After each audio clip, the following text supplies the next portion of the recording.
Welcome back to the Glamping Americas podcast. And today we're diving into something every glamping business owner and unique hospitality host needs to hear.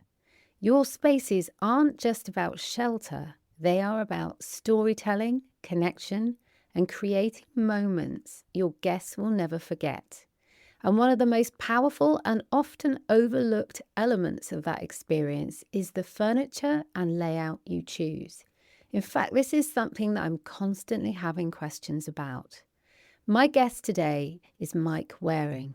He's the founder of Mustang Home Goods, a business inspired by Japanese joinery, North American architecture, and a deep commitment to ergonomics, safety, and sustainability. From plywood pieces designed for practical glamping setups to solid wood furniture infused with story and place, Mike's philosophy proves that design isn't decoration, it's an experience. In this conversation, you'll hear how his time in the Navy led him on an unexpected journey into furniture design, how principles like conversational spacing and knowing your guests' needs for a space can transform their stay, and why sustainability and craftsmanship using the golden ratio matter now more than ever. So whether you're planning your very first glamping site or refining an established retreat, this episode will give you both inspiration and practical tools to make your spaces unforgettable. And if you're joining us at the show this year, make sure you tap Mike on the shoulder and say hi, as he'd love to help you plan your guest spaces. Let's get started. Welcome to the Glamping Americas podcast, the place for inspiration about the business of upscale camping, glamping, and luxury outdoor guest accommodations. I'm Sarah Riley from the Glamping Academy, and I'm working with my friends at the Glamping Show Americas to share everything you need to know about new trends, events, business models, and investment potential in the rapidly growing world of luxury camping that delivers an experience. Interest in this industry is exploding, so if you want to be the first to find out what's hot and what's not, subscribe here and check out the show notes for more exciting news and links. And be sure to add the next Glamping Show Americas to your calendar for the 30th of September to the 1st of October 2025 near Denver, Colorado. I can't wait. Mike, thank you so much for joining me today. I'm incredibly happy to be speaking to you because I have so many people that ask me questions about furniture and styling their indoor and outdoor space, and they're always asking for advice. Particularly hosts are asking, how can I make my space and my furniture so that people using that space are going to be having a better experience? So we're going to be talking today about that, some of the furniture and the materials that you use as a furniture maker and an expert in this kind of thing. But also we're going to be talking about some of the most common mistakes that hosts do make, and these can directly lead to less bookings. But before we get on to all of that and all of your great advice, I wanted to talk to you a little bit first about your journey and what's led you into furniture design, and particularly what's led you into making the kinds of designs and the products that you do, because they are really quite unique pieces. So let's start there. What's your background in this? Nice talking to you, Sarah. Happy to be here. Happy to be talking to folks about this. So I have kind of a wide and varied background.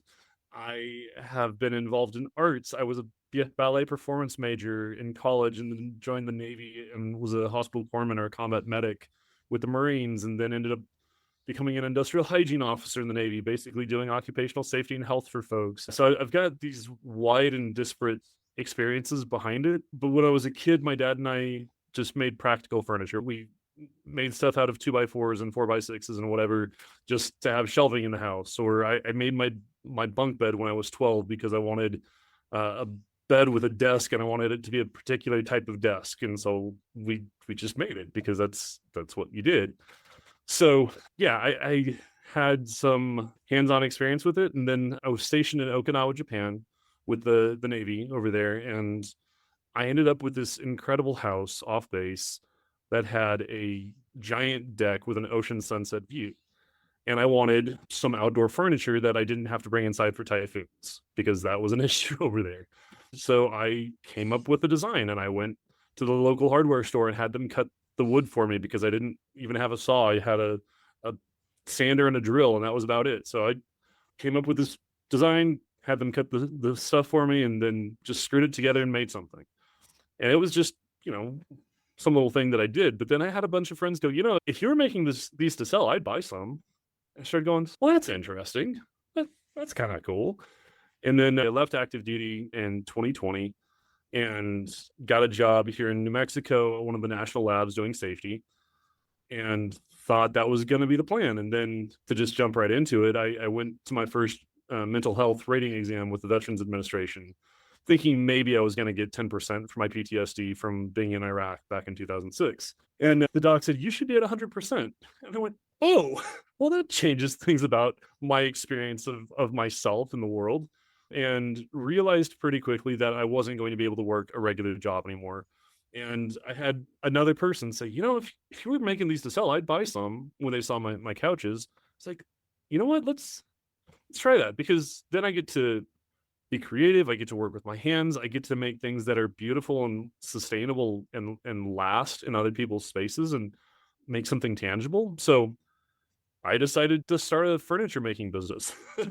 That's amazing. I mean, that story. And I think as well that anything to do with mental health and PTSD and all of those things, I read in lots of places that one of the things they recommend is to make things and to be creative and explore the creative side of your thinking, which it becomes very therapeutic, doesn't it? Almost like a meditation. Do you find that when you're making the pieces? Yeah, that's very much part of what I was intentionally doing, was to put myself in a creative space like that so that it would allow me that opportunity to work on healing, also to have the time to work on healing and understanding myself better.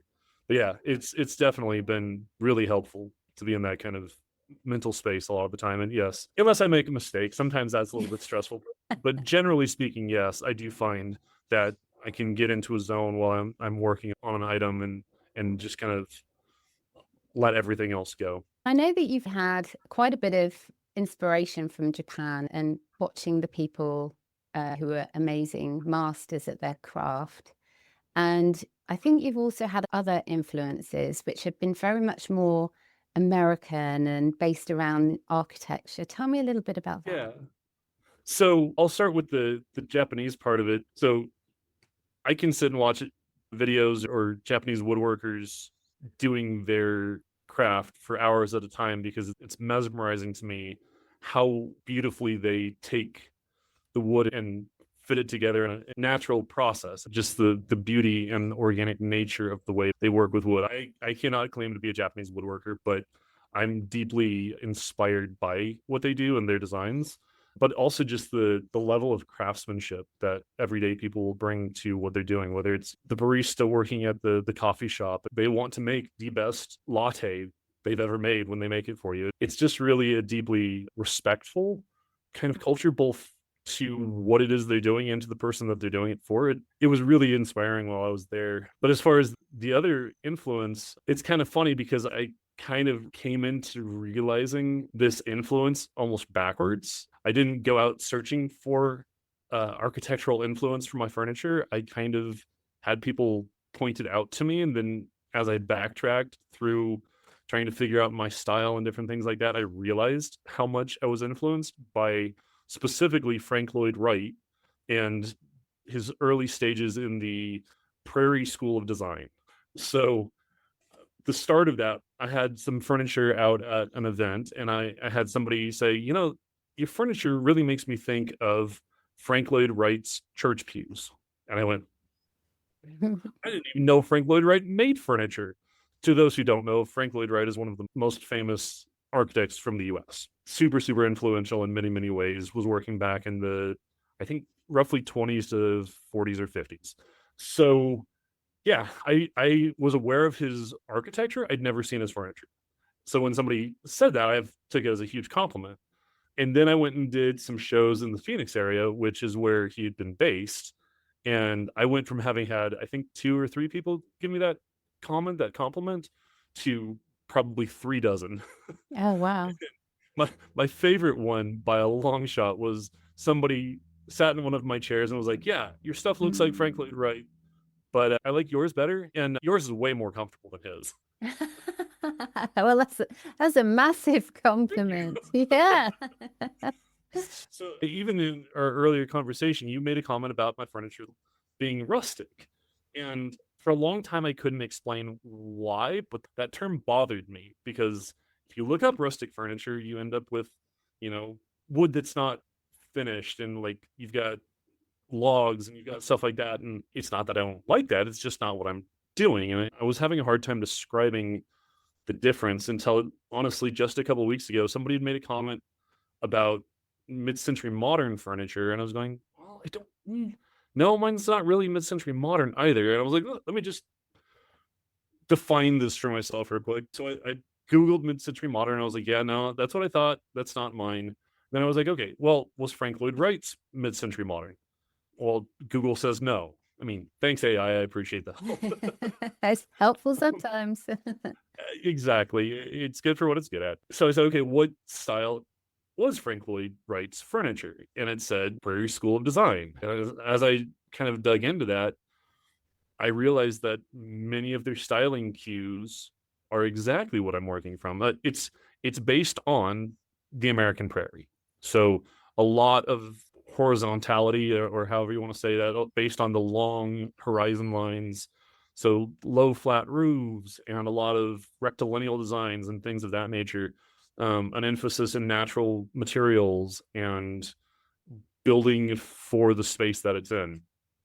And I, as I looked at the design cues, I was going, yeah, that's where I belong. That's my furniture style. Granted, that was in the 20s and they were just coming up out of Art Deco. So if you look at Prairie School design furniture, mine is not quite the same, but I feel like mine is a direct evolution from that, a direct outgrowth from that.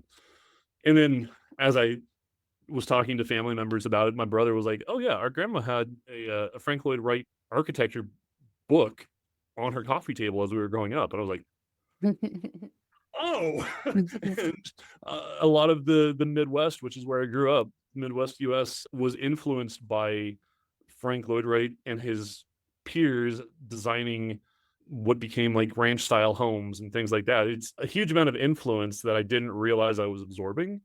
Interesting how we're influenced by these things from outside of us. We don't even really remember necessarily. It's Right. incredible. Yeah, it was really kind of this like light bulb moment. I was just kind of glowing honestly for about a day going, I get it. I know where I fit. It was pretty funny. So So, what you were doing in the Navy, because you mentioned before that you were an industrial hygiene officer, is that right? yeah. And Yep. so, how does that influence your pieces and the designs you come up with? So the biggest single takeaway as far as my designs with industrial hygiene, or other places it's called occupational hygiene, is an appreciation for the need for ergonomics. So the idea of ergonomics, the process of ergonomics, is making the space fit the person rather than making the person fit the space. So basically, I want to design furniture that fits the needs of the people that are using Mm. it. And that includes what angle the seat is at, if they have a hip or knee issue, so that they can more easily get out of it. If they're taller, shorter. I had a client who was 4'10" that wanted some furniture that would fit her, but the rest of her family was more of a normal size. So she didn't want it totally small, but she wanted it shrunk a little bit. So we took an inch off the depth of the seat, an inch off the depth or the height of the back, and an inch off the space between the seat and the floor. And she was able to sit there comfortably, but everybody else was too. And it was really great to set that up for her in her living room and have her go, it's perfect. Mhm, So mhm. yeah, that's the biggest single part of where my industrial hygiene background comes in. Though as I look at spaces, there are moments where aspects of thinking about safety and fire safety and different things like that, which was less a part of my job, but definitely is present in my mind as I'm looking at things. Mm. That's something that's really quite important for hosts, isn't it? They really need to understand the safety of everything that they're bringing into an area and how that's going to affect the people using their own space. Yeah, I will not hold myself out as either an interior design, exterior design expert. I'm not licensed in that. I'm Mm. I'm not a practicing safety professional right now, so I am absolutely down to give people thoughts if they need somebody to sign off on their safety plan. That I'm Yeah. not I'm No. not doing that. Mm. But yeah, I do bring some strange elements to the table with me when I can have a conversation with folks. So when I was a kid, my family traveled a lot. I went to 49 out of 50 states before I was 16. Or by I guess we hit Hawaii when I was 16. So 49 out of 50 states at 16. I've lived in 3 other countries if you include a deployment to Iraq. I've seen a lot of things. I've been a lot of places. I have a lot of strong opinions and yeah, I have some unique perspectives. Well, one of the things that you've mentioned to me before is particularly around your design. So how you come up with the design, obviously speaking to the person who wants to have it designed, and you make it very personal to them. But you were talking about how you think through the design in terms of nature's own ratios for these patterns and things that work Yeah. really perfectly. So tell me more about that. So one of the main starting points is looking at the golden ratio. And that was is that what you've got on Yes, it there? is. This is what I've got on my neck. It's my little nod to nature and how perfect it is in all of its ratios and patterns. Yes. But you use Yeah. that and another ratio. So yeah, I'll use the golden ratio, which is 1 point, think it's 6314 or something like that to 1, and the silver ratio, which is square root of 2 to 1, which is much more common in like Japanese architecture and different Asian architectures. And it makes a much shorter rectangle or a much narrower rectangle, but it's got this beauty where if you cut it in half, you've got another one. And if you cut it in half, you've got another. It's a very interesting rectilineal pattern. So I combine the two of those as I see fit to make the furniture fit and feel the way that I envision it, the way that I want it to. So yeah, I have the golden ratio tattooed on the back of my leg. And I mentioned that I lived in other countries. New Zealand was one of those countries, and I for a long time wore a Maori, one of the native New Zealand's necklace called a koru, which is the shape of the fern that grows in that golden ratio curve and unwraps, and it's this meaning of the infinite because it just keeps unrolling and unrolling and unrolling.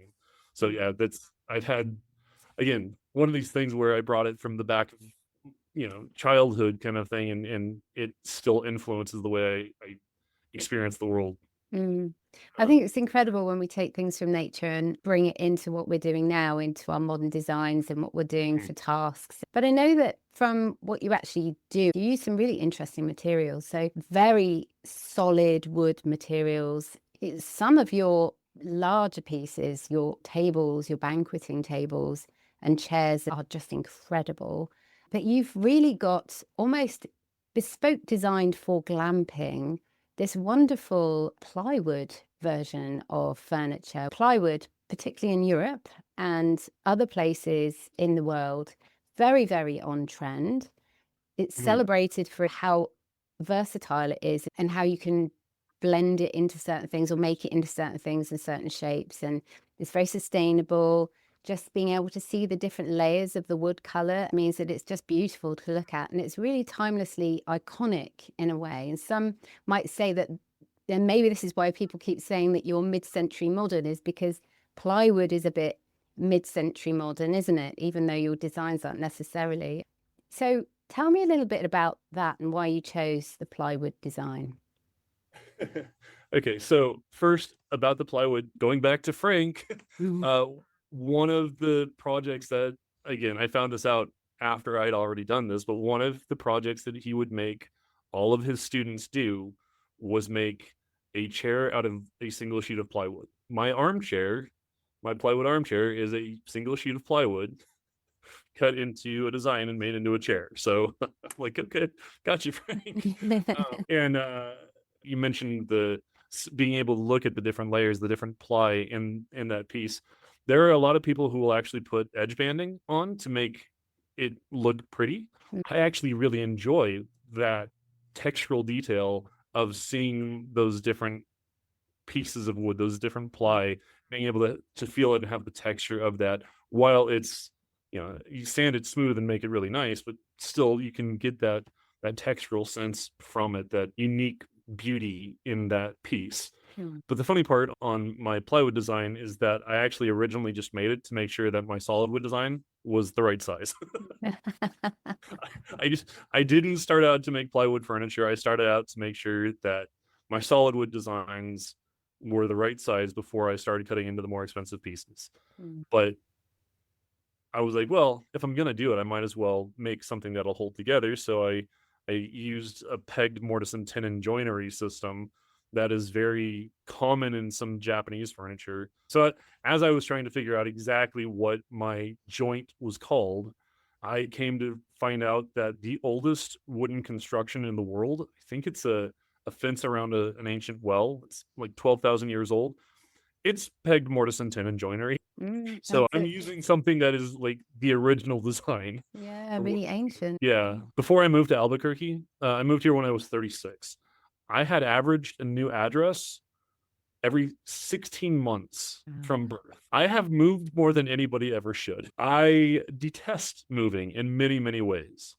I mean, I like being in new places. I'm kind of a gypsy at heart, but I've been here for 5 years now. I've probably been at this address longer than I've ever been anywhere. But as I was starting to play with this plywood design, I realized that it would be perfect for people who needed mobility Mm. because I can take the chair apart in 2 minutes, put Mm. it back together in three, and it packs flat. Mm. And unlike, IKEA, where if you take it apart, you probably never get it back together the right way.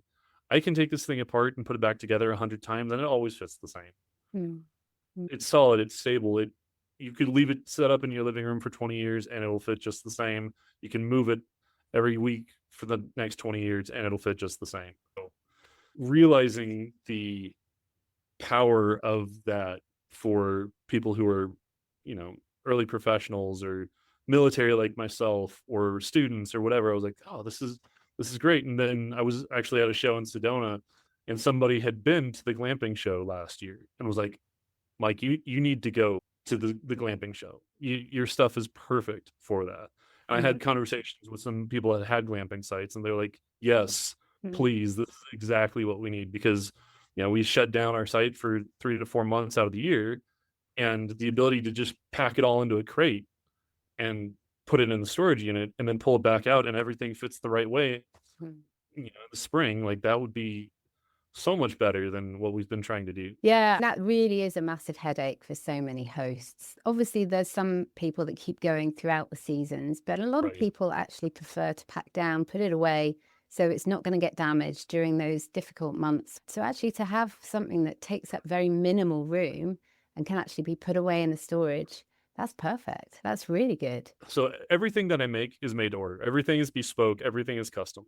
So if somebody needs a storage solution, it's a custom storage solution. Mm. But I have it based on putting all the different panels of the furniture into a container that's built on a pallet, so you can pick it up with a forklift or hand truck or whatever, and just put it away. Mm.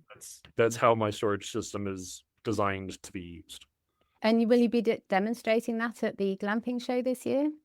We should have a full living room, dining room, and bedroom set in a box at the booth. Yeah. So one of the things that I'm really interested in, because I know how you've been influenced by Japanese craft and all the very different techniques there. And I know this isn't anything to do with your furniture making, but you're here and I want to pick your brains because you're an expert in Please. furniture and wood.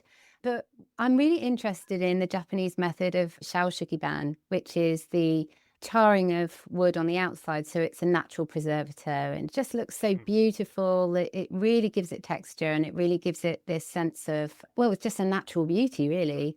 But what's your thoughts around shaoshukiban? So first, I found out as I was learning about this a couple years ago that somebody mistranslated it into Shaoshugibon. It's actually Yakisugi.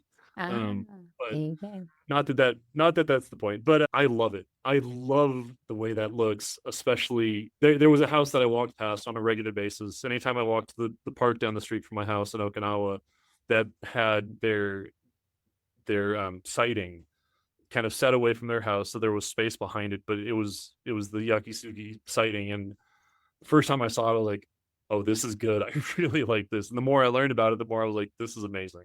Mm, I absolutely adore the look of it, the texture of it, and then the natural safety of it is pretty amazing as well. So it's a natural preservative process, excuse me. So it's insect repellent, it's weather resistant, it's actually fire retardant because it's already charred, it's already burned. There's nothing there for a fire to burn. So I have ideas of how you could use it in a glamping setting, but I know a lot of places, especially in the Mountain West, have a lot of concerns about forest fires, mm, or even up into the Pacific Northwest.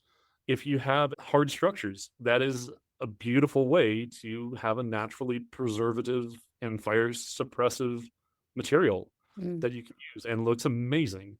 In furniture, you can sometimes see people who will use that as they'll do the charring and then they'll take all the char off and just leave the coloration underneath, Mm, and that's cool. It doesn't have any of the same properties as it did with the char, but it can be a really fun and interesting technique to create a certain texture. I did see somebody who wanted to have that char look in a table that he'd made, but the only way that he could keep the char and have a usable table was he covered the whole thing in epoxy, oh, which it's a really cool table, but it's really not the point of no, the process. no, because So, the way that process works, it really kind of gives it this natural protection, right, natural texture, and right. how it looks. Why would you then want Right. to cover it up in loads of chemicals? I haven't played with it because Mm, it doesn't fit what I'm doing with my furniture, mm, but for for what it's designed for, it's absolutely amazing and I love it. mm. I particularly love it on the outside of cabins because it really helps it to blend into the natural background, particularly in European forests and the big forests in America as well. And you've got these Right. gorgeous trees. And then in the dark corners, you've got this beautiful wooden cabin that's just completely black, which has been Yeah. charred by the process. I think it's incredible. It Yeah. looks so amazing. Yeah, it's a stunning design process, really. Even though, Yeah. as you say, it helps to protect against fires as well. So that's just amazing. So I'm really pleased as an expert you've told me about that. So that's fabulous. So I shall continue to talk about that as something that's worth looking into as people are making Yes, things. absolutely. Absolutely. So, when you are going through the process of helping someone design their furniture, you obviously are thinking about the space as a whole and all of those different elements that you have to think about to make sure that space is workable with the furniture that's going to be sitting within it. So, what do you see could be a bit of practical advice that hosts could benefit from? And have you seen some common mistakes that people are making with their communal spaces where that furniture is sitting? I've got a few different parts to my answer. One is as someone who's gone as a guest, has gone to glamping sites, has gone to short-term vacation rental kind of places, and ended up with, plastic lawn furniture, sometimes even inside the place. Yeah, the amount of uncomfortable, essentially disposable furniture that they obviously are just going to have to buy and buy and buy again. I mean, I get it that people are hard on furniture, but spend the money once and Mm, have it for 4 or 5 years versus spending that money every 4 to 5 months to get a new piece because it broke down. Now, I get it that especially if you're dealing with multiple units, you're going to have potential constraints. And I have actually looked at how much it costs to start a glamping site, and it's not a cheap process. But investing in quality will lead to it being more comfortable, better recommendation, more word of mouth, all of that. My yeah. perspective is Mm. invest in better quality that'll last.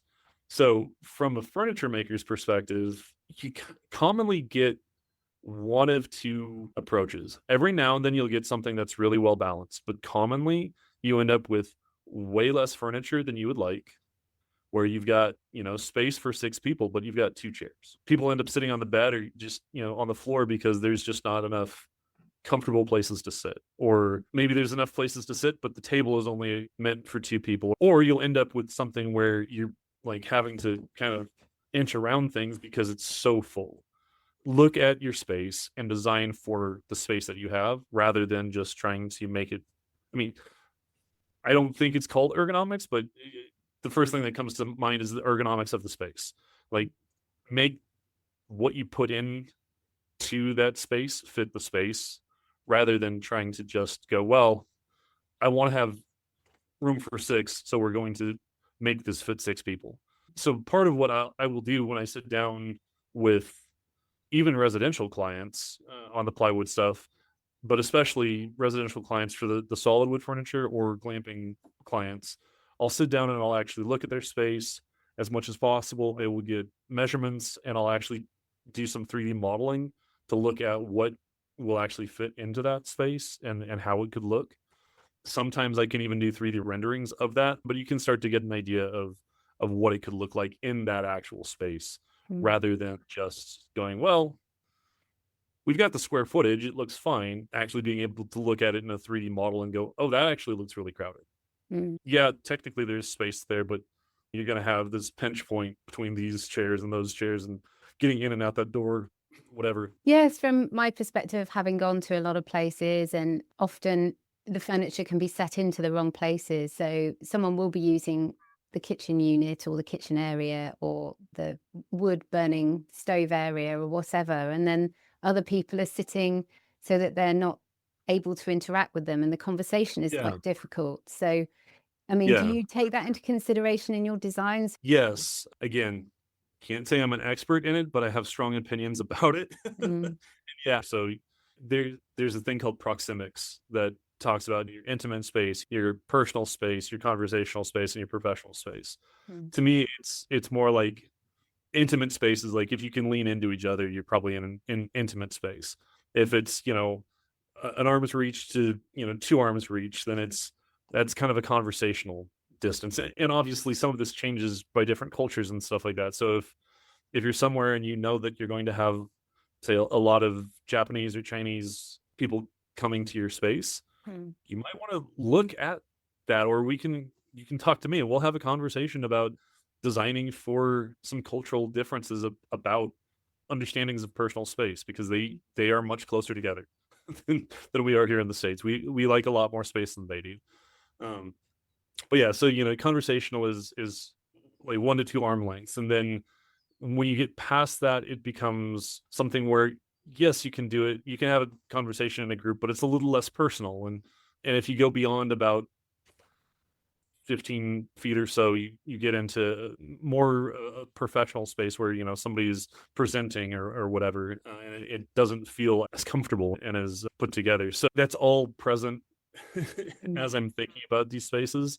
mm. And again, having sat in a lot of places, having been a lot of places, looking at the amount of places where you go in and you're like, look at that amazing view, and now I'll sit in the chair and face away from it. It's Yes. like, oh, okay, well, so to whatever degree can include where the windows are and what you're looking at, and Mm, even taking into account what direction they're facing, and light and all that kind of stuff. Like, those are things where you get more into the architect realm with house building stuff, with which way are your windows facing, mm, and solar gain and all that kind of stuff. But it's all important.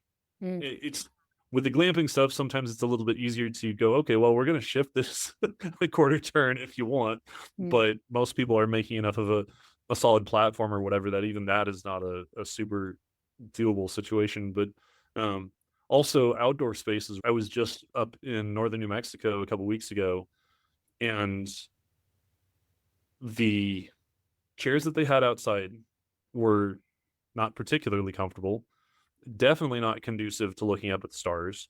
mm, And while it was nice for daytime, most of the the outdoor deck had a roof over it. Mm. But we were out, I think 40 miles outside of Santa Fe. It was completely dark. You could see the Milky Way. It was amazing. And I was going, this is a perfect place Mm. for stargazing. Mm. But you kind of have to finagle your way into finding a spot to sit and be able to look up, and it's just not comfortable, but it's a perfect spot for it. So thinking about, hey, actually plan this in and think about how people are going to use this space and what people are going to enjoy about this space Mm. and include that in your design. I couldn't agree more. What you're talking about there is the experience of staying Right. in that particular place has been missed. They Right. have not allowed the guests to really make the most of that experience, which would then make it very memorable and it would make people want to come back time and time again. Right. You're absolutely right that the furniture should help that experience to evolve and to become more. The whole thing should be holistic. You should look and decide what experience you're creating, because what's going to work in the mountains of New Mexico is not going to be what works in the Arizona desert, is not going to be what works in Montana, in Big Sky Country, or in the forests in Washington. It's all different, and more importantly, it's not what would work in an Airbnb downtown, right? Mm, mm, These are not the same things. If you want to stay someplace to just go do whatever's local, you're less likely to stay in a glamping site. Yeah, mm, there are times where the glamping site is close to other things that you want to go do, but sometimes the glamping site is the destination. And you need to think through how you're putting together that destination experience as a whole and not trying to just, copy and paste from mm, one spot to another and go, oh, well, it was great here, so let's do the same exact thing here. I mean, I've looked at the idea of building a house here in New Mexico and was given the advice to mm, go camp on the site for 2, 3, 4 days and see where the sun comes up and see where the sun goes down and see what the winds are like and all that kind of stuff, and actually experience being there mm, before starting to make any decisions. And I would say that, especially if you're going to put the tent somewhere, mm, same thing. See what's there, see what you like, and make it a very location specific experience. And if I mm, can do anything to help you with the furniture for that, mm, furniture design, like I'm happy to do that. I'm mm. happy to have a conversation with anybody. And if it gets their business further along and makes the experience better for people, I'm happy to help. I think that's lovely that you look at the bespokeness of a location, of a business, of what people need to be able to design something to enhance the experience of whatever it is the host or the owner wants to have. Especially with my solid wood furniture, I take it even further than I do with the plywood, because with the solid wood, I can actually pick what species of wood we're using. And because of the price range for it, I have all kinds of options on what materials and textiles to use. So getting hand woven blankets and super specific types of leathers and different things like that. And so the way I like to describe it is I tell a story in their home. I get to know the owner, I get to know the client, I get to see what they like, what they don't like, see their space, and I actually get to design it from the ground up, what species of wood and everything, to tell their story in their space. Mm, That's where it really becomes art to me. mm, I'm really passionate about that. There's still elements of that I can do with glamping site owners. We can figure out a story to tell, whether it's their story, whether it's the story that they want to tell in that space, but we can craft something that gives a very specific experience in a space mm. that is unique to who they are as an owner, as a business, as a site, and make it a unique experience. And as we know, when we're coming to marketing and marketing a glamping site and trying to get more bookings, which is so, so important, the saying goes that facts tell and stories sell. So if you can Hmm. incorporate some kind of story into your experience, then, oh my goodness me, that's just how you get talked about. That's how people remember you. That's how they photograph themselves and all of that good stuff. And that's how you get that PR, the natural promotion from people who are staying there. So the furniture you make and the craftsmanship behind it, is very reminiscent of a business that I know here in the UK. And the way they've set it up, which is really interesting with the furniture maker, that if someone comes and stays in the space in their glamping site and they sit in a chair and they think, this chair is amazing, I want this in my front room, they can then order it there and then using the glamping site app. They can order that piece of furniture because they've seen it, they've touched it, they understand what it looks like. They've actually tried it out and it's perfect for them. And then they literally order it and then get it delivered to their home address. And then the glamping site owner gets a finder's fee, a thank you very much for being our showroom, and the furniture maker gets a deal as well. And I think it works incredibly well. And the reason I bring this up is because your furniture looks so similar to the pieces that they're selling from their site, which is really interesting. So Cool. is that something that you do or have ever thought of? So it is a new thing that I have been contemplating. I've been focused on residential clients. So this is kind of a new realm for me as a business. So I have what I call the Mustang Partnership Plan, and it has different tiers. I'm calling outfitter levels. At the show, I'm starting off with a 10% discount. The flip side of that, to the question about partnership program, whatever your discount is when you're ordering, I will give that as a referral reward for people who purchase with the glamping site owner's code. This is all about businesses helping businesses, isn't it? And instead of having to go out and find lots of different customers, we're all helping each other Right. find customers together and to bring people to find the furniture they want, find the holidays they want and need. And I think that kind of communal support within an industry is great. And the Mhm. more that I can see that, the better. So I think it's brilliant you've actually put some thought to that. And I look forward to learning more about that at the glamping show when I see you, because I'm going to come in and say hi. Absolutely. Yes, Um, please. so tell me a little bit about how you're going to be setting up. Are you going to actually set up an area with your furniture and show how you would set it up if it was your glamping site? You know, how are you going to do that?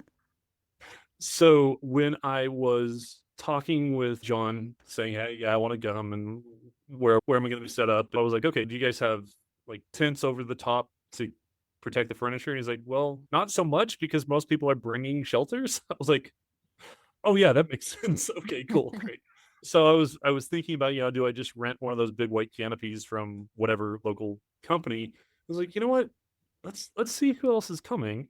And so I started looking through the listing of the other vendors, the other exhibitors, and came across a few. Specifically, ended up speaking with Canvas Camp, Mm. that has some really cool tents. And I was like, hey, do you guys want to partner? And they're Oh, like, brilliant. yeah, actually, we were looking for a local furniture company because they did the glamping show in Mexico and had a local furniture company that brought some stuff in, and it elevated the experience of looking at both Mm. the tent and the furniture. It made Mm. everything make more sense. So we actually co-located our booths. So instead of have each of us having a 20 by 20, now we're going to be in a 20 by 40. So they'll have a couple of tents set up, and then my furniture will be on display. So we'll have a bedroom in one, and we'll have a living room and dining room set up in the other. And yeah, so if you look for either Mustang Home Goods or Canvas Camp, you can actually find both of us together, which What a I'm great really excited idea. about. Oh, that's great. I love that. There's nothing better than seeing a space actually how it would look if you then pick that up and put that on your own land and how the space might work with the furniture inside it. I think that's Yeah, fabulous. I really yeah, love I'm that really idea. excited about it. Yeah, yeah. And also brilliant, ingenious idea phoning people up and finding out if they would work in partnership with you. I applaud that greatly. I think when people come together and work together, that's when really the most benefit happens for everybody. Right. It's one of those things where if you don't ask, you won't ever find out. But if you do ask, sometimes really great things happen. Mm. I kind of learned that when I was a kid. My family was in New Orleans, and my dad just asked some local guy, kind of a rough looking guy, but he found us a parking spot and put cones around our van so that we could have a parking spot, which was amazing. And we were like, okay, well, where should we go for food and music? And he's like, oh, come here. And he led us around the corner and had this amazing evening of food and jazz there in New Orleans. And it just kind of helped cement this idea of, you know what? Let's talk to people, ask Yeah. questions, talk to people, and see what comes of it, because worst case scenarios, they're like, oh, no thanks. Mm. But maybe you actually develop a cool experience and a cool relationship. Yeah, you never know what connections will Right. happen and what doors might open as a result of that conversation. And I've heard that so many times from people who have gone to Colorado for the show. So I'm really pleased that you're going. I think it's going to be very exciting for you. Who knows what partnerships might come as a result of that? There's some really big resort owners going to be there, and also some smaller independent people. And I think all of them have just wonderful stories to share and advice. So yeah, it should be a really fantastic few days. It will be exhausting, that's for sure. I'm going to make sure I wear flat shoes because always on my feet at these things. But I'm very excited about it. And I know that if anyone's listening to this now, I'm releasing this slightly early, so it's just before the show. So if anyone's listening to this and wants to come to the glamping show to check out your booth, then they need to be super quick, because it's going to be end of September, beginning of October. So say where you're going to be on the site. What's your booth number? I think we're 1006 and 1008. It will be in the show listing anyway, so that's It will be. fine. I'm pretty sure it's 1006 and 1008. So if But somebody can't make the show, how do they find you? so either on Instagram or Facebook, Mustang Home Goods, or MustangHomeGoods.com. I specifically on MustangHomeGoods.com, right at the top of the page, there's something that says book a consultation, and that will take you to either a solid wood consultation, a plywood consultation, or a glamping site consultation. Click the glamping site consultation and set up a conversation. You can pick when you want to schedule it. And yeah, we'll sit down, we'll have a conversation, we'll see what we can do for you, and start to work on a site plan. Well, I'm really excited about seeing some of your furniture in real life rather than just seeing it on your website. That's going to be really great. And I suppose I need to tell you to go back to work, because you've got to get that furniture ready to get out Yes, that ma'am. done. Anyway, Mike, it's been wonderful chatting with you today, and I look forward to seeing you soon. Sarah, it's been a pleasure. Talk to you soon.